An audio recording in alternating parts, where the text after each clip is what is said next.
Hello, this is Fam Electric Ghost. Welcome, Psychopets. Can you hear me? Yeah, we're Yeah. ready. Hi. Hello. So we are recording. This is not live, but we are recording now. So Okay. thank you for being on the program. We are a podcast program where we interview indie artists from around the world. We've been active since 2018, and thank you for. Thank you for having us. Well, that's a pleasure. Thank you. So you are a Swedish French alternative pop post-punk duo. Yeah. Based in Sweden. That's a little mouthful, but so it's Anna and Julien. Yeah. That's right. So Yeah. you guys have different backgrounds geographically, as I just indicated, but you have the same like focus on the genre, with it's like a genre that if you know, I'm an artist as well. That the post-punk kind of alternative zone is I've been in that along with progressive rock. That's kind of what the Ghost is all about. But yeah, I'm very much into your style of music. I've been listening to your SoundCloud EP, and you guys have a really good 80s sound. You've got that kind of new romantic post-punk sound from the bands I love from that period of like Joy Division, New Order, that kind of vibe. So I'm pretty excited to talk to you. Oh, nice to hear. Thank you very much. So I sent you the questions, and we usually start off with that, and then we'll kind of go through how they link up with your bio. So when did you first get into music? Who wants to go first, and at like what age? Maybe I start. This is Anna speaking. Well, Yeah, go ahead. I guess I started off maybe when I was 8 or 9 or something. I grew up in a really small town near the west coast in Sweden, and I started playing classical piano and clarinet, and I was joining the marching band, and I actually joined everything that you could do in this small city. I was baton twirling, and I was dancing. I've always been, have had this creative mood. So whatever comes into my room, it's really interesting. So, well, and then somehow I got into different punk bands and gothic bands when I was a teenager. And then after that, I was going to a ballet school. And I've been dancing and working as a professional dancer and performing artist for a long time. And yeah. And here we are. And here we are now. Yeah. Yeah.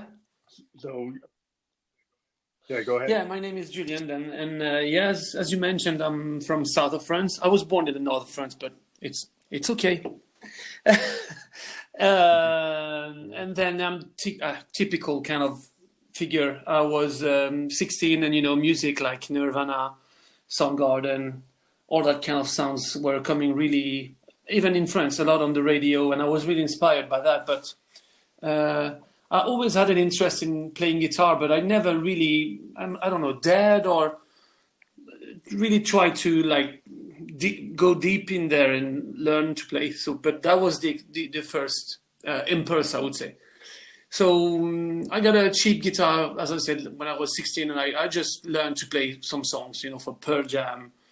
My main influence, though, was AC/DC. I love those riffs. Really, like, I always liked the mix with groove and rock and, like a raw sound. But anyway, it has to be a song. It has to. Yeah, like a groove-oriented, like the Zeppelin Exactly. and AC/DC are kind of like the Aerosmiths of the world, Exactly. the Queens of the world. They're kind of like that 70s power, heavy metal, funk kind of thing. Because even Zeppelin kind of had a groove, because it's all kind of in the blues, So if you kind of base your music on a rock kind of blues base, then you're gonna have that groove that Zeppelin had that groove that that those type of bands had. So yeah, I always loved it. Me too. I mean, even when I was a little bit later on, maybe when I was 17, Then came the death metal, Pantera, that kind of stuff also, which I also like. But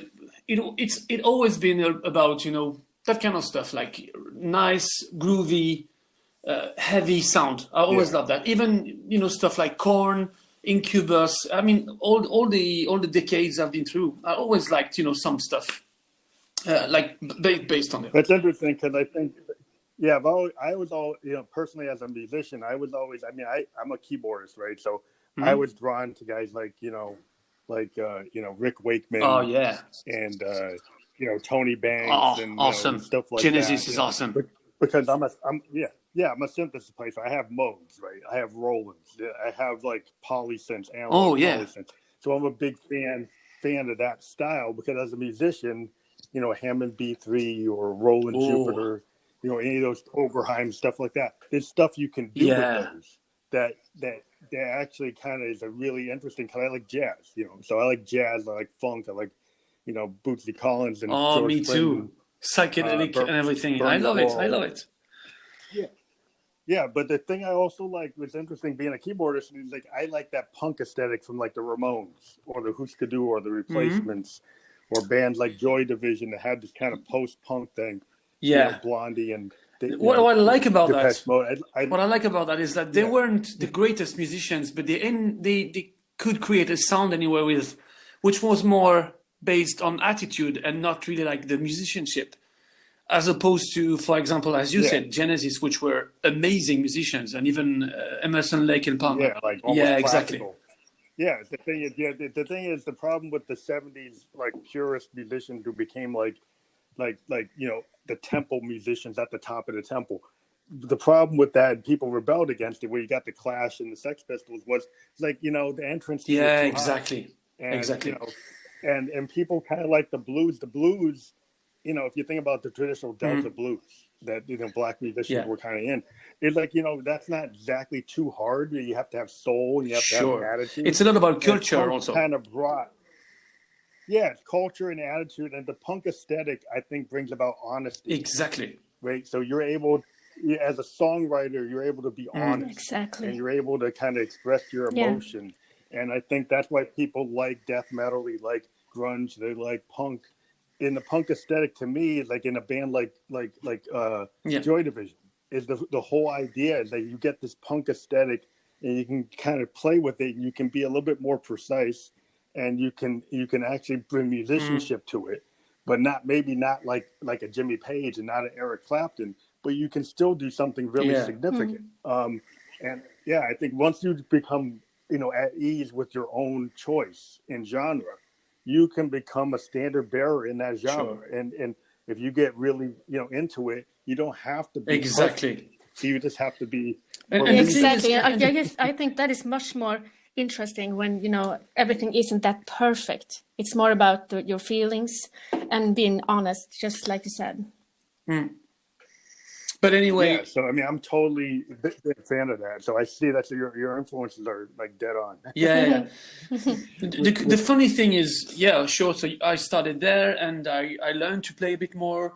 And I mean, when I was young, it went quite fast for me. I could play all right when I was already 18. So then I was tired. I've never been really good in school, and I thought it was like too strict, and you know, it wasn't really my place, but whatever. So I just did an audition and I got a job as a musician when I was 18. So then I left and I did music all my life, pretty much. That's a good thing to be able to do, because a lot of musicians I talk to, even on this channel, they can't do it as their primary thing. You know, they do it because they love it, but it's hard to get to be that working musician that you actually can. That's what you do. And a lot of artists strive for that. Even actors strive for that. You know, I think all creative people strive to be able to do what they're passionate about. But the world tends to not monetize. Yeah, of course. I was actually working full time as a professional singer. And I've been working with different cover bands and with musicals and shows and all kinds of stuff. But it was always, you know, something that was coming inside of me that, you know, this need to do something that was more honest, you know. And then it's much harder, of course. Yeah, working. Yeah, I think as a working musician, you know, you can become a studio musician, you can be in an orchestra, you can be a producer, you can, you know, play other people's songs. I think the hard thing is like a lot of creative people, they want to be that singer songwriter. Yeah. You know, I'm in my 50s. I grew up in the 70s, right? So I'm kind of marked by the age of the singer songwriter. And, you know, in the age of vinyl, everything I listened to, I could listen to a complete project. You know, every song, and so the idea of the singer songwriter is deep in my consciousness because I grew up in that era, and it's really kind of hard in this new era where everything's like a Spotify playlist, and it's just like, oh, maybe two minutes I hear from multiple bands, and I can't really get the vibe of a full project. That's why I appreciated your EP on SoundCloud, because I was able to hear like a full concept of what your band is. You know, not just 2 minutes. I was able to hear more, and that's something I like to do. I know a lot of people say maybe aren't in that zone, but that's cool that you guys were able to like translate, you know, being working musicians to actually having your own project. Yeah. So that goes into the question of like, you know, like when did you guys decide that as musicians that you wanted to write your own music? Because a lot of musicians, you know, they're working musicians, they don't necessarily write their own music. I guess I started some years ago, maybe 15 years ago, when I started singing on other demos and for other singer-songwriters. And, you know, I was buying my own recording studio and started to, you know, practicing at home and learning how to produce and record. And then I was really, you know, interested in different sounds, and I was starting to play with synth sounds and put some distortion on them. And you know, I'm not a guitarist, but I'm also been listening a lot to for example, Rage Against the Machine, you know, with all this love, how powerful riffs and stuff. And I tried to, you know, make those riffs, but with my synthesizer instead. So I guess that was something that was that was something I was starting to do like 15 years ago. So yeah, and then I I'd like to kind of dive into. Can I dive into that about using synthesizers to do kind of guitar sounds? That's kind of something that I've been very interested in. I've always felt that synthesizers can be aggressive. Oh yeah, but they can. You don't have to use them. That they can, that they could be like a, you know, like 9 Inch Nails, Trent Reznor. Exactly. You know, you can take them and also the project is also, you know, really hard, and it's only synthesizers and electro music, and it's really, really hard, and it's also riff based music actually, and I like it. Yeah, because I think a lot of heavy metal, you know, a lot of like if you get into like you know, a lot of heavy metal bands were like very anti-synth. Because they were like, well, you know, that's kind of, oh, I don't need that. You know, that's like dream pop. It's a synth new wave. They're totally against it. But the fact is that you can be very aggressive with a synthesizer if you choose to, you know, dive into it. And that's been like my zone for many, many years. I've spent years trying to make my Rolands sound like a Marshall stack, you know, and making my modes kick off that kind of aggressive Trent Reznor prodigy, you know, type of thing. That's what I kind of like what the Ghost does is what I do. I spend a lot of time. It's all synth. It's no guitar. We've done a lot of experiment also with that kind of stuff, like synth, and you know, like stuff like Chaos Pads, for example. And I had a pedal board, for example, where she could plug her Nord. She had now you sold it, but she had a Nord keyboard, you know. Had a Nord. And we plugged it in all kinds of sort of pedals and, you know, delays. Yeah, and it's so funny. It's kind of like the old school. We love it. Yeah, it's so nice. You can hear it on the EP. There's quite a lot of keyboards actually. Sometimes one can think that it's guitar, but it's actually keyboards. Yeah. Yeah, I did pick up on that because I'm kind of like, that's what I've been doing for the last like 10 years. It's interesting because like one of the things I do is I actually have a Roland that was actually built with Boss effects built into it. There was a Juno from like amazing. 8 years ago called a GI, and it actually has like every Roland stomp box built into it. And so when it does guitar, it uses like supernatural waveforms against Boss effects that you can chain on top of each other, tons of effects.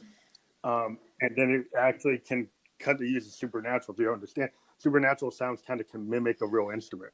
And so it can actually kick off feedback and harmonics and all kinds of stuff. And with the pedals, you can actually kick in wah-wahs and full distortion Boss pedals embedded into the sound, into the preset. It actually can be saved that way. And so and then I actually bring in heavy tones through a Model D Moog and combine that. And then because I get the analog signal with the digital signal and the effects, I can get something that kind of approximates guitar. It's just something I want, because I'm a frustrated guitar player.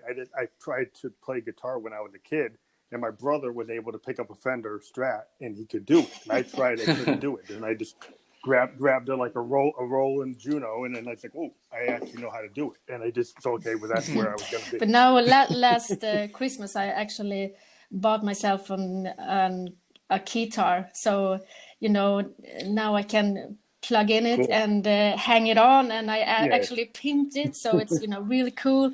And I actually almost feel like a guitarist, but it's a guitar, but it's so...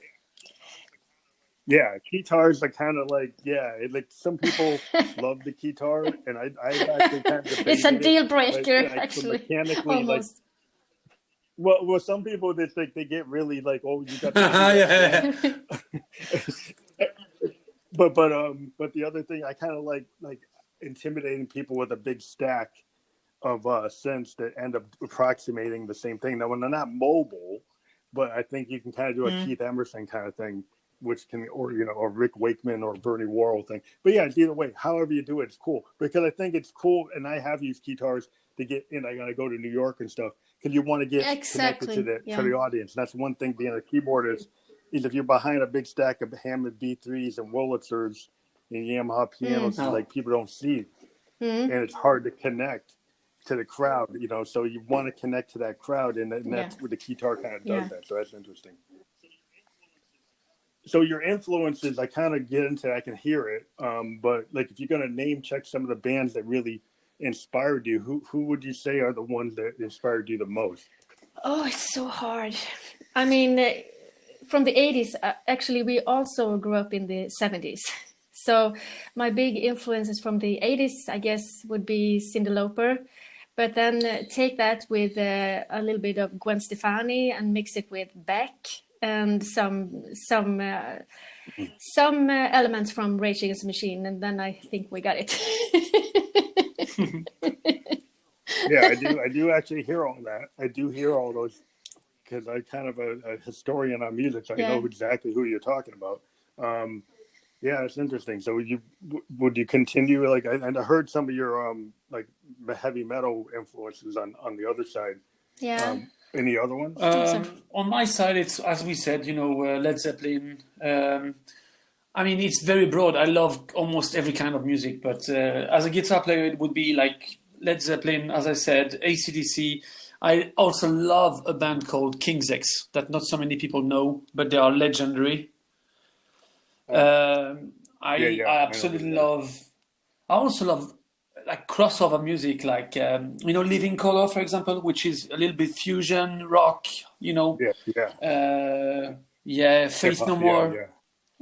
But also, I had my time, with like guitar players like Joe Satriani, Steve Vai, that kind of. I mean, I really try to embrace any kind of music. Yeah, I love classical. Actually, the only thing I studied is classical.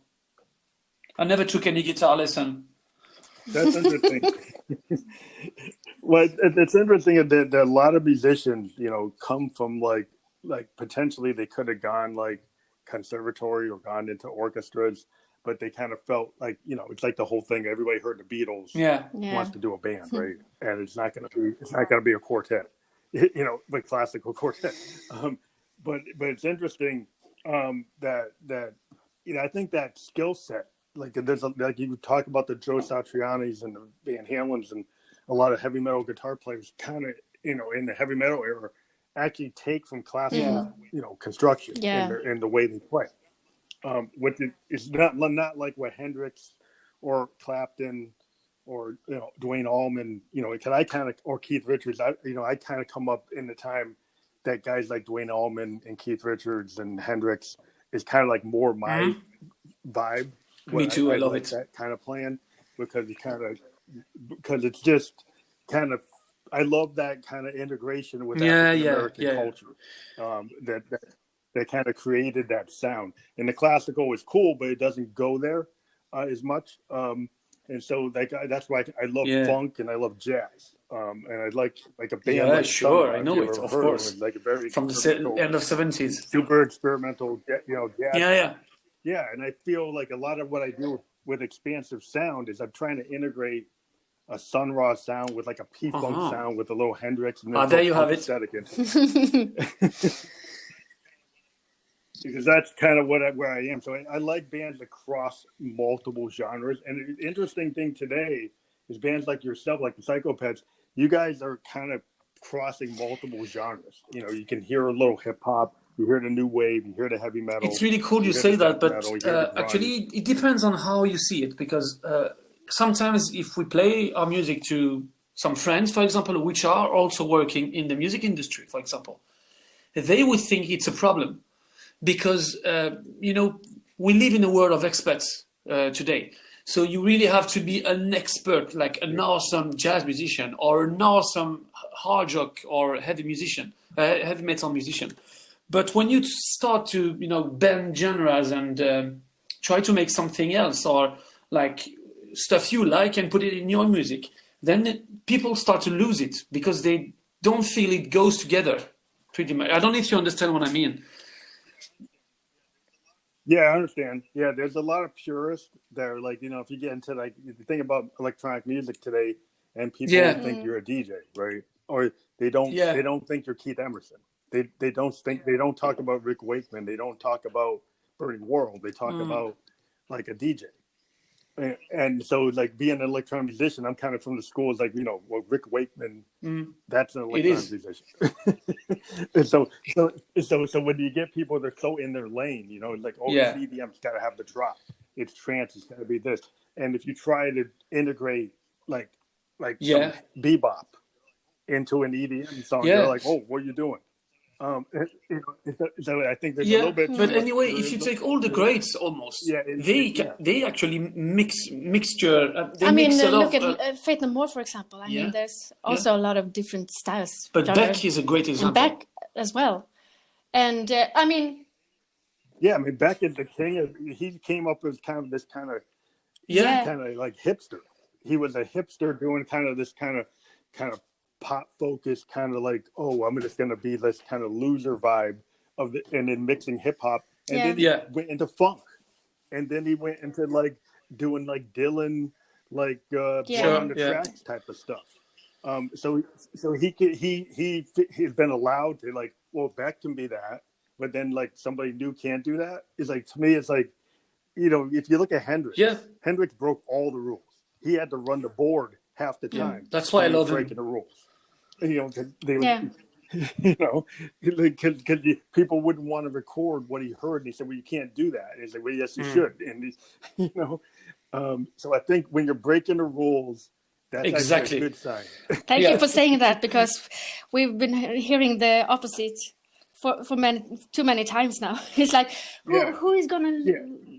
I think the management in the record industry is notorious for being on the wrong side of like the thing that actually is the next big thing. Like nobody saw Nirvana coming. Yeah, sure. Yeah, that's nobody. True. They told Queen. They told Queen to take Bohemian Rhapsody and cut it down to like 3 minutes. I mean, so you can't go by people like that, because all they want to do is just clone the last hit. That's typically the record industry just wants to. The biggest problem with that, is actually the monetization of music. I mean, right now we do this for fun. We used to earn money with playing or singing, as professionals.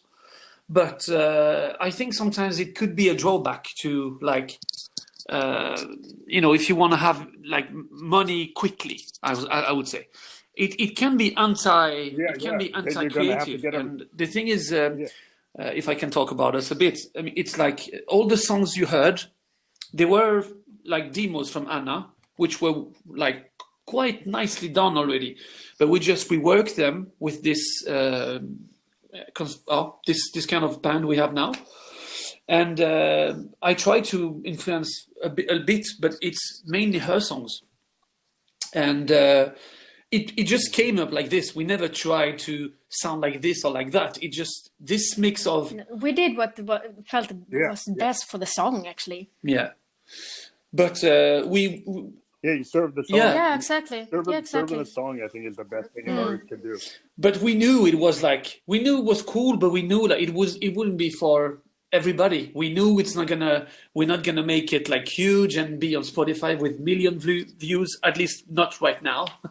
But it's not the plan, actually. No, we just want to have fun and experiment with our, what we like. And if someone likes it, then it's a bonus. Yeah.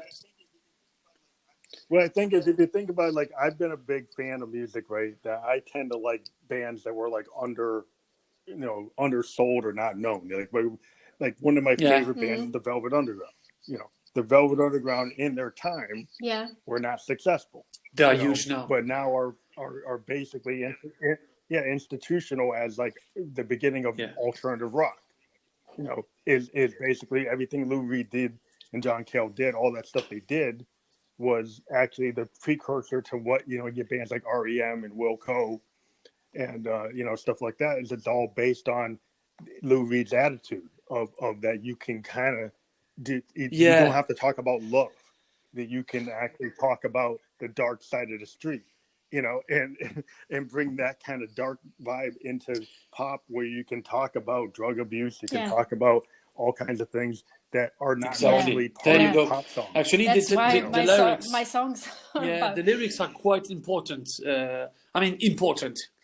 It's always with a dose of irony and humor and everything.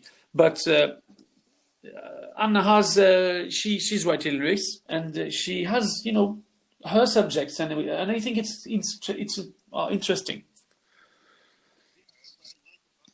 Yeah, what I like about it, kind of remind me of kind of like Lou Reed. If you're listening to like White Light, White Heat, or you're waiting for the man, and like I kind of pick up like a Lou Reed vibe where you're talking about things, kind of dark things. I mean, even the titles of some of the songs, she's so bizarre in the Mood to Kill. It's like you're going into a direction that is not normal pop. It's like it actually is kind of in the new wave era. A lot of bands did that, like Television. They did stuff like Joy Division. Had that kind of content because they were kind of following what Lou did, and then they were taking it with a punk attitude, and then the new romantic attitude kind of. What I like is when you get like into these like spaces where you can let the synth kind of play out, and you can play with different tones, and you can play with the beats because you're using drum machines or using other electronic capabilities, but you're not always trying to make a dance here. You're trying to make a statement because you're actually a songwriter using tools that some people would just do to do beats, but other people do to actually make, statements through songwriting. And I do like the fact that you're telling stories, which is what the whole point of being a songwriter is, to tell a story in some way. It doesn't always have to be a happy story. I think also it's about the mood. I know when you wrote some songs, you were like happy or very angry, or you had different moods, and I know that I guess you wrote the song with that kind of moods, and it transpires through the song. Yeah, Yeah, maybe talk about do you want to talk about maybe she's so bizarre? Maybe tell me how that came about. Well, it was actually I was for a very long time. When you try too much to be. How can I say this right?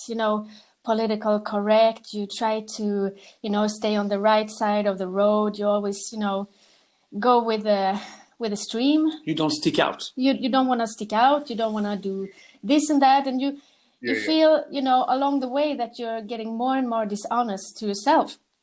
And I guess when you only trying to walk this, you know, narrow road, it gets, you know, the walls suddenly are starting to closing up on you.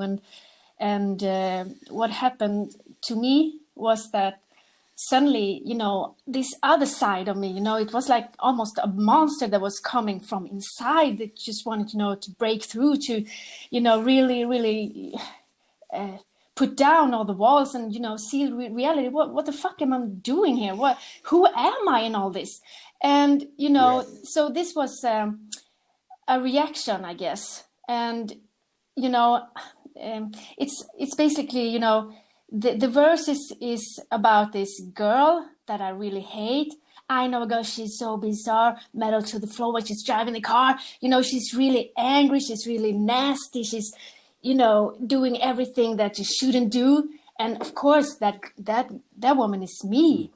But you know, when the refrain is coming, when the chorus is coming, you know, it's the other me saying to this girl, all I want to do is go bang, bang, bang, start a little war with the girl next door. You know, you shouldn't be here. You know, I don't want to hear about you. I don't want to see you. Get out of my way. You're really disturbing my path, my life.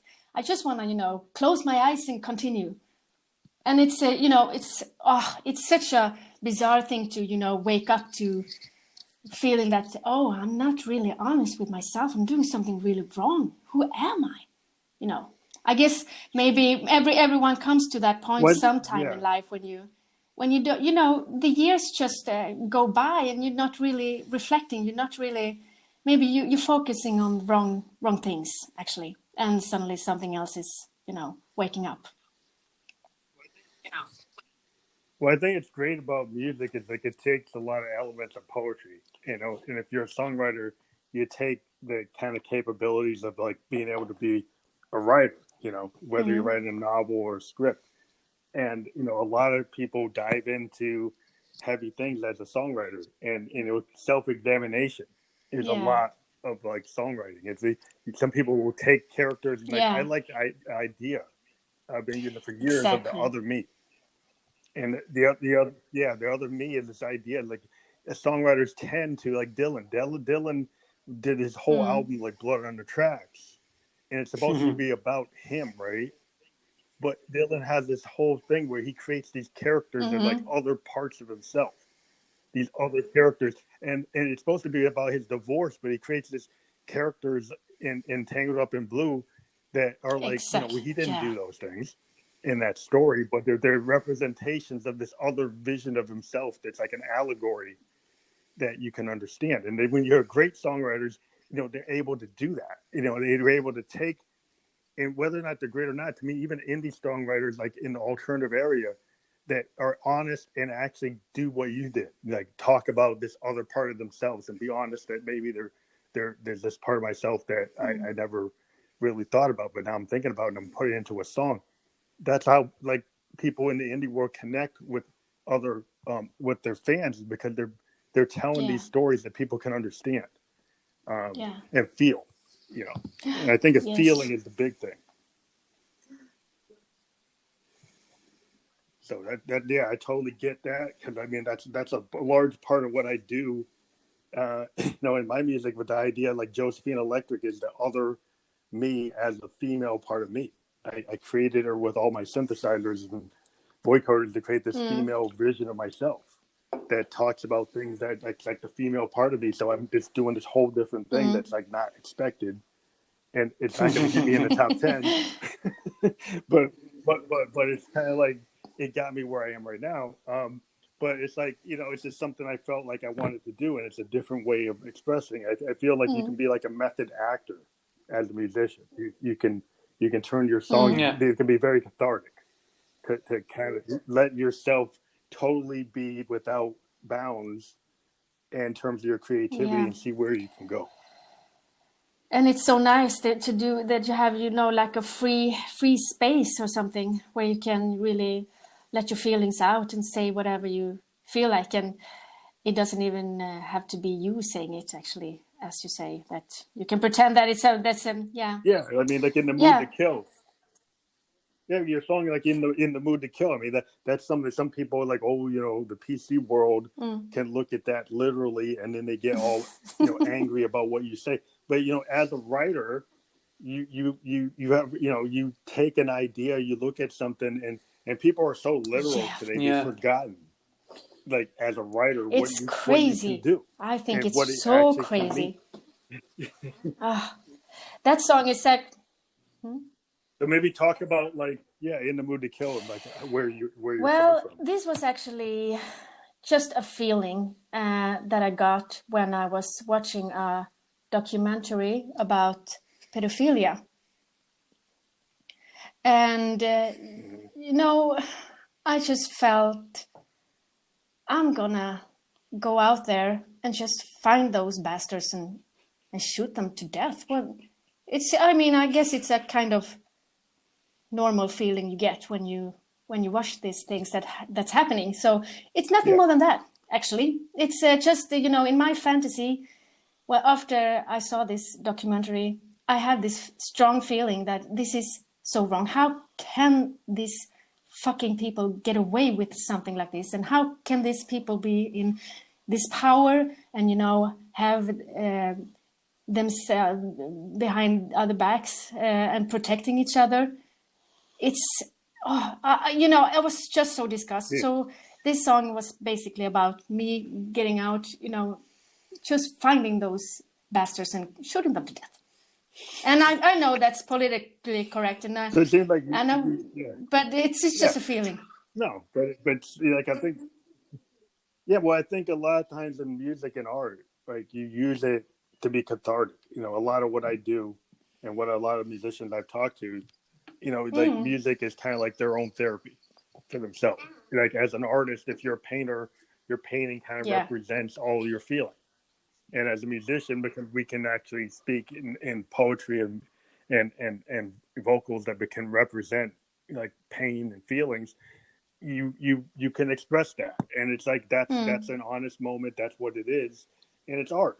It's art. Just like any kind of expressionism or anything, it's like you're representing what you feel. And some people use art in a different way. They kind of create a character, or they try to be a couple steps removed from it, and it's just like, oh, it's just a fun track. It's just really, and everybody probably does that too. I mean, as a musician, you'll create a track one day, and it's like, oh, well, that's actually kind of poppy. I didn't really mean to do that, but it came out that way. It's kind of like, to me as an artist, I would make a question to you guys: do you find things that come to you? Or do you like agonize about how you make it, or or is it kind of come anyway? Like, how do you guys like? What's your most common way of writing a song? Do you kind of let it come to you, or do you try to actually construct it?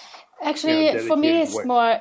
It's. I get a content and maybe some words and a feeling, and then I'm starting with the bass line and with the beat. What is the beat? What is the bass line? And then I'm starting around this with the feeling of the song. What shall it express? So, I guess it's the feeling, the content, and then sitting down. Maybe I have this, urge to, crash something, break something. And I have to do it with music, and then that's kind of punk aesthetic right there. I started maybe with a really aggressive bass melodies, and I put some distortion on it, and there I have it. Like that death metal kind of punk vibe is, the Johnny Rotten, like God Save the Queen. Is like they got this attitude, like I want to rip it up. He's like the Ramones, like you get this idea that the punk aesthetic, and even like like when you get into Nirvana and Pearl Jam, they brought it back. I mean, the Sex Pistols and Television, all those bands went away, and we had all this like kind of fake hair metal and new wave that kind of grained on people, and then people wanted something more substantial, and then Kurt Cobain gave it to him. And then Eddie Vedder gave it to him, and then Soundgarden gave it to him. Yeah, Alice in Chains gave it to him, and then it had like a wow. Like you can be angry, you know. You can express that It's in quite funny an because artistic way. actually there we work very differently. Anna is she's very quick. When she has an idea, it's like everything comes like it comes at you. You have like a lyric, you have a melody, you have maybe sometimes a chord progression or a bass line. So she's just like, you know, like opening the computer, slamming everything in there, and then she's leaving. It's like mess everywhere, but the song is there. And then that's when I come in. Clean up. Yeah. That's where you And have put, to clean up everything in different colors. And, or maybe we can cut this because this is muted, this track. So why do you need this? Oh, there's something, I didn't. And you just clean up and then you put some guitars and, yeah. So it's a good collaboration. It's really funny. Sometimes, well, then I clean up the project, and then when the project is clean and I laid my guitars and some ideas, then we meet together in the studio, and then she's like, "Oh, I'm gonna do a synth solo," and then I have to get out almost because she can't work when I'm here. So she's just like, throwing her idea again, maybe 5-10 minutes. And sometimes it's so funny when I get into the studio, she's so into it, she doesn't even see me. But we're very different on that side, I would say. You're more structured. Well, I think that's cool. And individualism is great. And if you think about like a story about the Who, the Who were very interesting because there are 4 individual personalities all go in different directions, all at the same time. Yeah, and somehow it works, and you have all cacophony. Yeah, exactly. Like he does what he wants. But the Who, he does what he wants. But for the Who, it works. In the other band, it wouldn't work. But within the Who, he goes off and he doesn't keep the beat. Actually, like even Entros was not exactly keeping the beat because he's soloing too. Actually, Pete's keeping the beat with guitar, and it's like that is not the normal structure of a rock band. And I always thought that was interesting, and it worked. That you had all these disparate personalities, and sometimes it's really interesting in a group or in a duo. It's if true. You have this kind of dynamicism where that the opposites or different tastes actually create something that individually you would not create, but when you get together as that duo or group, that the whole creates this whole new thing that you would not do individually, which is why it makes you guys the Psychopets. Yeah. Thank you. I think that's cool about every great band I've ever read.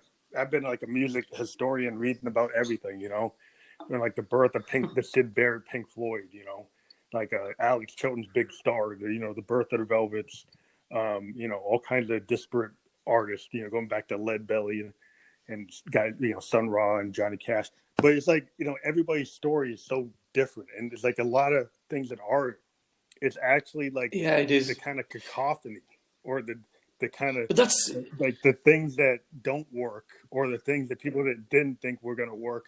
Exactly. Yeah. What you describe now, it's actually what I miss now with these times and the way we consume music today. I always felt like music is like a way of life. It's a lifestyle. There's so many characters. There's so many different ways. There's so many wrongs that it's endless. Pretty much, it's endless when you start like, of course, listening to music, but also getting into the people who are playing this music. It's like it's endless. For me, it's a lifestyle, and I quite miss that a little bit when we're not on the road or. Yeah, it's very hard. That kind of gets into today's world as a musician. Now that we're in this COVID lockdown, kind of internationally, and musicians, in the same way that I'm talking to you because of technology that's similar to streaming, and I'm able to do this. But in the same way, I can find you on SoundCloud or Spotify when you're that. But the problem is, we musicians, we usually make money by touring or being in, selling merch or being physically in venues. That's how we make money, because it's always been kind of like that, even in the days of vinyl. The bands like, the Motown bands, Yeah, they didn't yeah. really make any money from the records. They made it from touring, because, the industry has always made it hard for the artists to make money from the physical Yeah. record. You usually make it from touring. And now that we can't tour, it's been very difficult. And so a lot of people are creating a lot of art, but we still got the core problem of not being able to actually earn any money from that art. So what are your kind of feelings about, strategies as a band? I mean, every musician primarily does it because they love to do it, and they were going to do it whether they made money or not. But what are your kind of feelings about what the strategies are, going into 2021 it's so as an difficult artist? because actually just this last week we were, talking about this. How are we going to do now? How are we going to release our music without playing live? Are we just going to, put it on Facebook and Instagram, on Spotify, on Tidal or SoundCloud, or shall we, and as soon as we put it on SoundCloud, there are different streaming services that, we can make a lot of views for you. It's a jungle. I have no idea, actually. I have no idea. Yeah. And it's the same when I get into this and, start to want to find new artists and music. It's so difficult. Where should I start? It's a jungle. I have no idea. For me and Julien, I guess we will just continue doing this for fun mostly, and because we love music, and we have to be creative to keep our dreams alive, to have this energy of creating something, making something, and have let our feelings out in different ways, and we will continue doing that. And we don't know when we get to work again, or when we get to play live again. We don't know, so who knows? Do you think about doing the live streaming? Has there been opportunities like in some places in the U.S.? They've been creating like drive-in theaters where bands are able to do shows and everybody's in their car. Bands have been doing like shows in clubs. Nobody's in the show, but it's live streamed, and it's actually fans pay a fee. And so there are starting to get to be in the U.S. some ways to actually do live streaming where you actually can sell tickets for like $1 and $5 and get your core fan base and sell them a T-shirt, sell them a button, make it a whole kind of thing where a lot of bands, make their money through merch or by having a T-shirt or having a cassette or having a button, doing a live stream, doing that kind of thing. We've done that actually, not with this band, but as a freelance musician, I've been doing this with in other, but other it's projects. hard. I don't know. What do you think, Julien? About streaming live and get this going with the. I would say that if there's nothing else to do, I mean, if this stands for a long time, then we will have to do it, I guess. We have to do it our way. That it has to be a special place, and we have to have a fan base. But I would prefer like a really small show in a small club with a lot of noise. But if we can't do that, do you guys have the kind of? Do you have that kind of drive-in concept in Sweden? Is there places where they made it so cars could come and then people could do that? I mean, in the U.S. we have old drive-ins that have been there's nothing that I know of in Sweden. No, not yet. But there's a lot of live streamings, events and stuff like that. Some bands do that, yeah. But it's more like in a theater or something, and you stream it and you can watch it at home. Yeah. But the cool thing about that drive-in concept is you're actually on a stage actually playing, in front of an audience, but they're just all in their cars. And they've been doing it in LA a lot and in San Francisco and places like that. But yeah, it's just something that I think the promoters have got to get smarter about figuring out ways to allow the bands. And I know they've been kind of sitting there and not been able to figure it out. But it's like you got to be as creative as the net to figure out how to physically get these kind of things going again. And I know under lockdowns it's hard, but it's like there are ways with the kind of drive-in kind of thing, people in their cars. That at least we have a very high car culture in the U.S., so it's very possible to get that thing going faster than other places, maybe. But it's just I think every band's been trying to figure out how to do things. As an electronic musician, I do a lot of sync licensing. I do stuff where I can try to link up, my music to get it into, films and stuff. And it doesn't necessarily have to be ghost music. It could just be like I'm just working musician music. So are you guys thinking about like producing other people, working on other people's tracks? I've been doing that a lot, actually. I've been top lining and recording vocals and stuff like that a lot, actually, during the years in different projects. So yeah, that's nice. I like to do that. If it's the right people. Yeah. If it feels like a good match. Yeah, I think you just find the people. I played a bit on different projects. I played guitar a bit, but I mixed quite a lot of I've been a sound engineer for a few years now. Let's say 15 years. So I mixed very different kind of music, very different kinds of music, very different bands from everywhere, and I've done that, actually, producing or mixing, and I'm going to continue doing that. Now it's not so much work in this, but still. So, you think more people are doing like just because they're kind of on lockdown, they're just trying to do whatever they can. I think it's a lot of that, and the projects I have now booked it is like this. People are recording at home, drummer, bassist, vocalist, and whatever. They send the whole project, and then I mix it and sometimes I can make adjustments, but that's the way I collaborated along the years. Sometimes adding a guitar track if they need it. Mm-hmm. But I think it's really open for us. We would love to play with I don't know, DJs, musicians, whatever. If it's a cool thing, or other collaborations,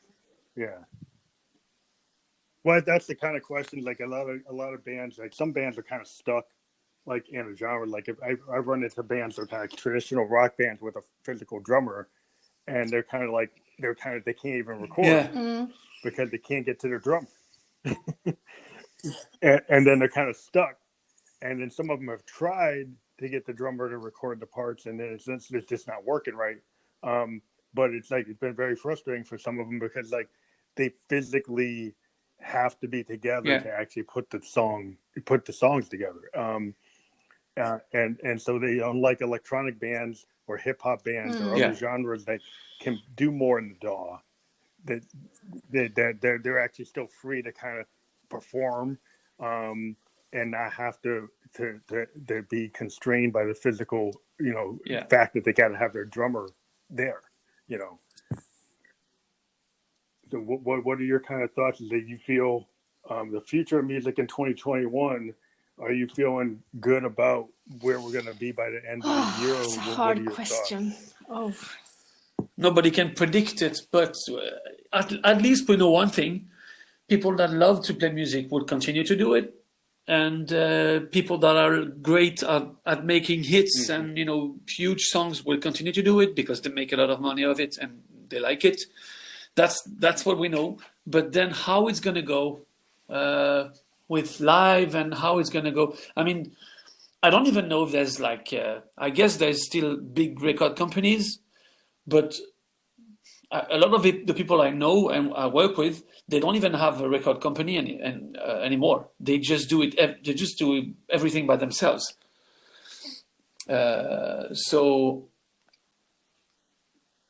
Yeah, the record companies kind of messed themselves up by not advancing in a way that meets the artist. Because you got bands like Pearl Jam and Wilco, these big bands that they jumped off the labels. because waiting for the labels to pay you when you actually can track your own sales and not have to worry about their accountants actually ripping you off. A lot of bands, the U.S. bands, are like, why am I going to go to the label and they're going to pay me twice a year when I can actually do it myself and know what I'm actually getting? And a lot of bands, like in the U.S., is like if they run, 10,000 vinyls at $30 each, they'll make more money than if they sold 500,000 CDs. And so it's like, why am I going to trust the record company when I can actually? That's the good way. That's the good way of internet and that time. Actually, it can be great if you have good music and if you can touch a lot of people. I think the main problem is this: touching and reaching your audience. That's the toughest way. And I know some people who are working with records and stuff like that. They told me, get to be played on playlists, get to meet the people who potentially can like your music, and then you're there. Yeah. But it feels like it's a jungle, as you said. It's a long way and it's a struggle, and you have to have a lot of time, and you have to be stubborn. Yeah, I mean, it's difficult to get. Yeah, the whole playlist game is cool, but the problem is that the fickleness of the public. Yeah, you get on the playlist, like you get that one hit. Exactly, it's very hard to be consistent beyond that one hit. And so what I find is like a lot of indie bands in the U.S. is like they find that the touring, doing their own merch, selling their own vinyl, they're able to stay in the game. If they went to a label and they get one song, that one song only does good for it this year. Yeah. They'll be off the label like next year. And so if they stay indie and produce their own vinyl, their own tapes, their own t-shirts, they could still be active for 10 years. And so that's been the kind of issue, at least in the U.S., is like a lot of bands have found I can actually keep on doing it if I make it like a smaller operation. I remember reading an interview with the owner of Spotify here in Sweden, and he said like there was a lot of talk about how the artists are going to do and everything to earn money and to live. And he said something like, but maybe some people have to realize that they're not fit to the new music market. Like, you have to produce one record maybe each year, if not more. And that's, again, that's the wrong side of this, as you said, the record company, the record company business. That's the wrong side of it. Music is not something like, it's not, fast food or anything like that. Sometimes it takes time. You need to also, like resource yourself. Maybe you need to tour or work or whatever, and it takes time. So I don't know exactly how we can go on that side of things. Fast food, Yeah, fast food music is not. I mean, as an artist, I'm kind of crazy. I produce a lot of content just because I have this home studio and I just keep on doing it. And but not every artist like records every day, and like I have a tendency just because I do. And for artists like that, we can put out a lot of content. But whether or not we should be putting all of that content out, you hold back things, you work on things, you want to build it out. You want to see like, oh, do these songs go together?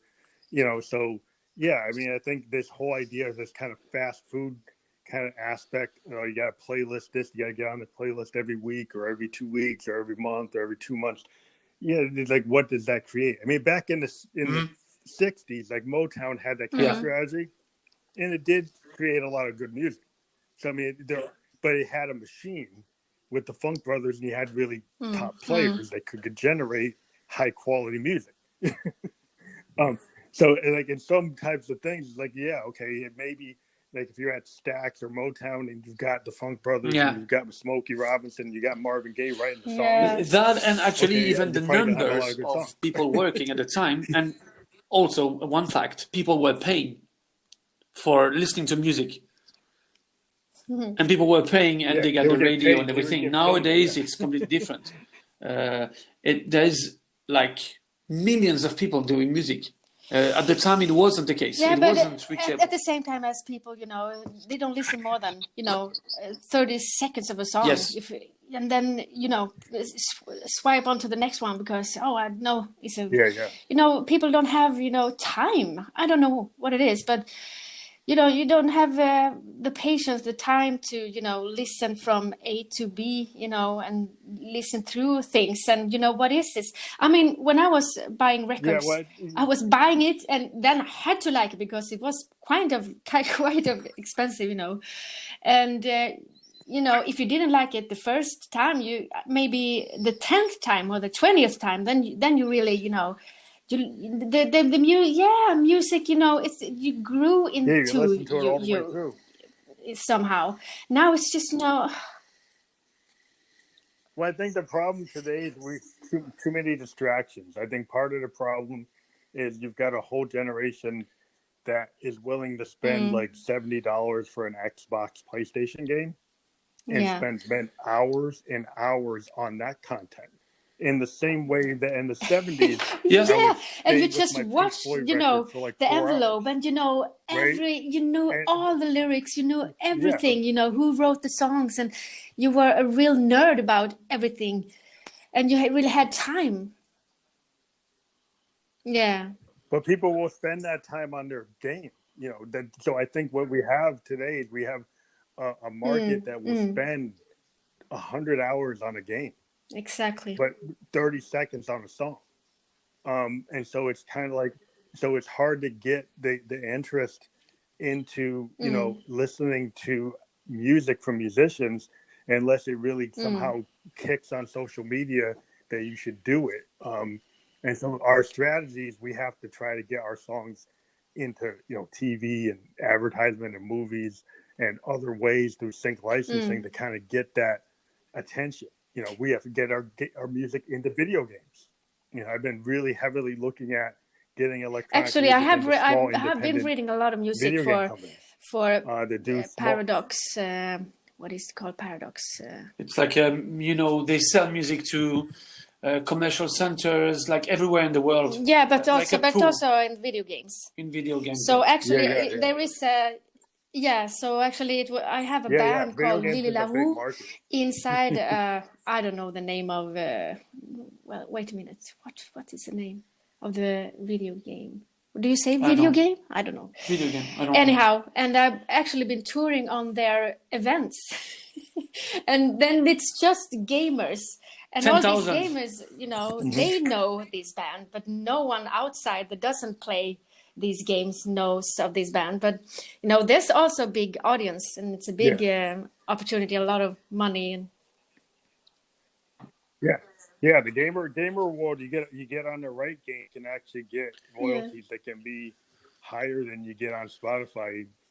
Even though we're part of Spotify, so not to get them upset, but the fact is, they're if you get your song into sync licensing and you get into a game or a TV show or Madison Avenue ad in New York, you'll make more money than you make all year on Spotify,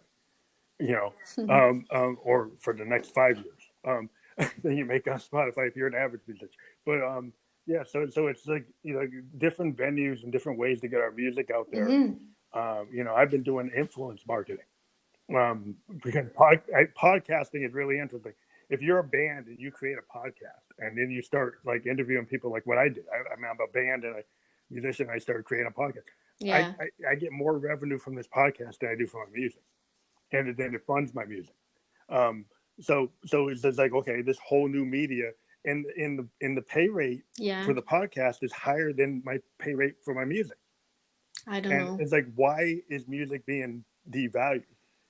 I like being a podcaster, but the fact is, why is it that my podcast per episode I don't know higher than my it's music like rate? It's the same, that you can see now in Sweden that now with Corona, all the theaters, all the culture is cancelled.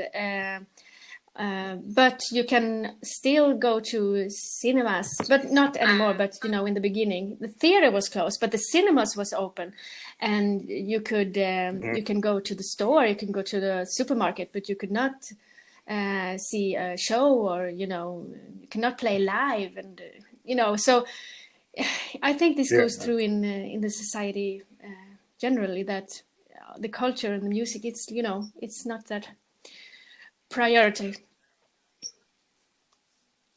Well, I think after Napster, and then the iTunes, and then Spotify and Tidal, I think what Exactly. happened, we got a devaluation of the art form of music as to what the value of it is, and hopefully, I think it always ends up being that we need like a phenomenal artist, like a Queen or a Michael Jackson or a Prince level artist, or a brand new a band is like as big as the Beatles or the Stones, that gets people so excited about an entire project, not just one song, but the band and their entire project. Kind of like what happened with Kurt Cobain.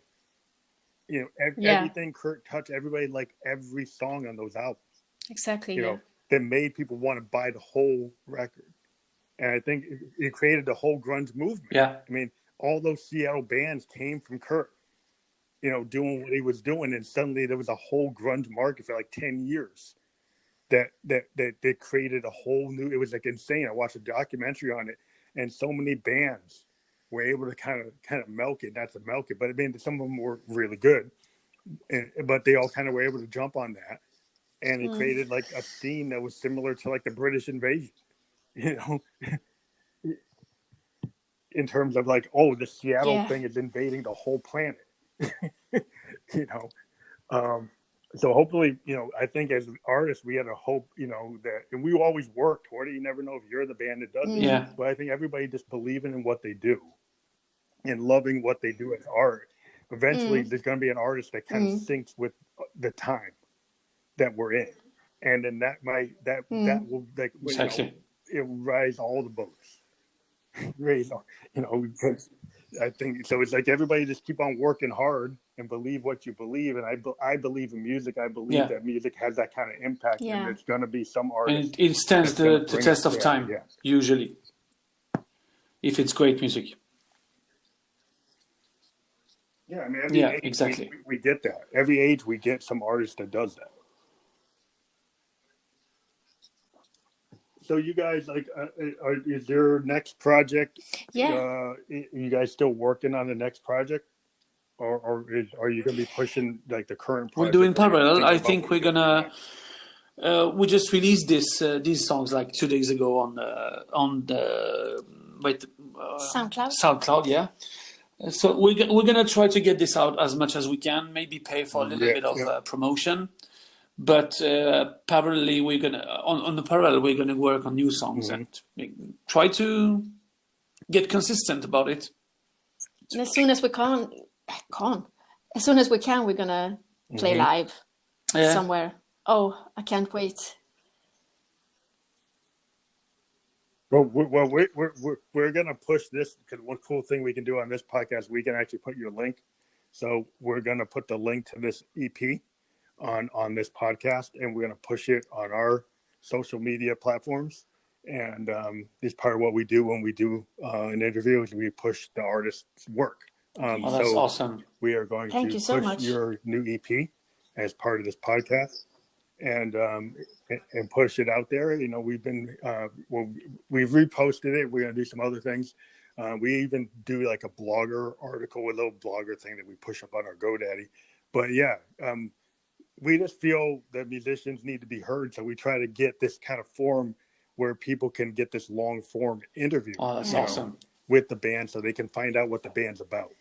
More than just like a 10-minute thing. We try to talk to you as long as we can. So if you guys, you know, have other projects, you know, into 2021 that you want to push, or you're working on some new thing you want to talk about, feel free to contact us. We talk to bands multiple times. Tons of artists we've talked to. We talked to 3-4 times in the last 3 years.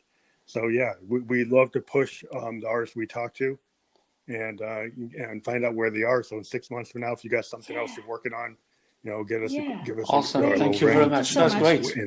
Thank you for the great job you're doing for independent artists, and it's great. It's great to hear that. Yeah. We have to help each other, and I've been trying to put something together. In the time that we have left, is like I'm looking into video streaming and doing like a video streaming type of show where I would like allow people to do kind of like an unplugged from wherever they are for like a 20 minutes, and then then kind of talk to you, and then you guys can, and then you're able to present your video stream through my program, and so then maybe you're able to reach some people that you wouldn't be able to do just by yourself. So we're working on something like that, and we'll be in touch with you if you have the capability to do like a StreamYard type of program where you could just play something for like 20 minutes or 10, 15 minutes, whatever. We're working on that, so we'll get in touch with you when we're ready for that. Sounds interesting. We are working on that. Yeah. All right, so we'll talk to you later, and we'll push this up in the next hour. We'll send you the links. We've had trouble with Instagram for some reason. Some kind of European regulation changed, and they doesn't let us to send the hyperlinks. So we will send you the links to the podcast on Spotify, Apple, and Anchor through your email. And we will also be thank you so much on our story on Instagram, so you'll see them there. Thank you. Yeah, Appreciate nice talking to you. Yeah, nice. Okay. Thank you. Have a good night. Bye bye.